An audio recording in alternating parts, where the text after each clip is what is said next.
what is the value of compressive force developed in a metallic bar?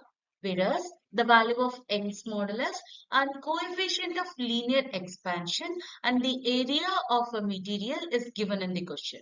Apart from that, there is a detail about the temperature as well, because there will be the expansion or bending because of the thermal energy only.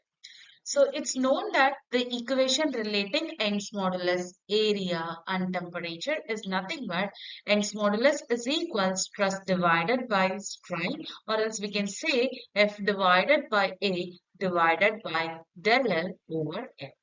Here F over A is representing the value of stress, whereas del L divided by L is representing the value of strain. So here we can rearrange the equation in terms of year. So F will be equal to Y times A times del L divided by M. So here there is a detail about the Young's modulus and area and the length of a material. But there is no detail about the del L, which means the change in length. Instead, there is a detail about the thermal expansion. So it's known that whenever there is a thermal expansion, the value of extended length will be equal to L times alpha times del T. So we can rearrange the equation of F as Y times A times L times alpha times del T divided by M. When we are cancelling the similar terms, F will be equal to Y times A times alpha times del T.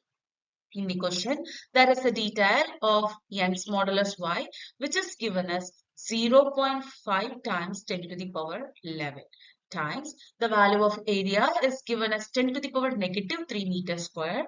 So we can take 10 to the power negative 3 times the value of alpha, which is nothing but the coefficient of linear thermal expansion, which is given as 10 to the power negative 5 times del T is representing the change in a temperature. It's given that the bar is heated from 0 degrees Celsius to 100 degrees Celsius without expansion, which means the del T is equal to 100 degrees.